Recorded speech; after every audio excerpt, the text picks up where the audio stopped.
வந்தால் தேமுதிக நிச்சயம் நம்மளால முடிஞ்சு நம்ம செய்யணும் என்ற உறுதியோட தான் மக்கள் இருக்காங்க. ஆனா அறுவடை செய்ய வேண்டியது நம்ம கடமை தான். இப்ப நான் கேட்கிறேன், எவ்வளோ பேர் ஏன் பிஎல் போடல, ஏன் இன்னும் உறுப்பினர் சேர்க்கை பண்ணல, முகாமைங்க எவ்வளோ சொல்றாரு, ஏன் இன்னும் போடல அப்படின்னா தப்பா இருக்கு போனா அங்க சில இடத்துல ஆள் இல்லை அப்படின்னு சொல்றாரு.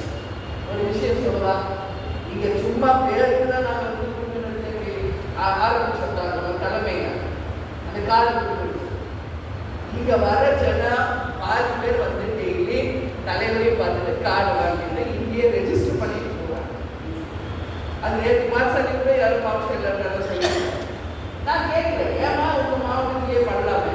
அப்போ அவங்க சொல்றது நீங்க புரிஞ்சுக்கிட்டீங்க, யாரையும் குறை சொல்றதுக்கெல்லாம் கிடையாது, புரிஞ்சுக்கணும். இது நாங்க போய் எந்த கார்டு வாங்கணும், யாரை சந்திக்கணும், எப்படி சந்திக்கணும், முறைப்படிக்கு எப்படி வாங்கணும் தெரியல, யாருக்கும் தெரியல. உண்மை மக்கள் தேமுதிகவுக்கு ஆதரவு தெரிவிக்க ரெடியாக நம்ம கார்டு வாங்குறது ஒரு பெருமையா நினைக்கிறாங்க. ஆனா அது யாரை போய் பார்க்கணும், யாரை வச்சுக்கணும், யார்கிட்ட வாங்கணும் தெரியல. அதுக்குதான் இது யாரோட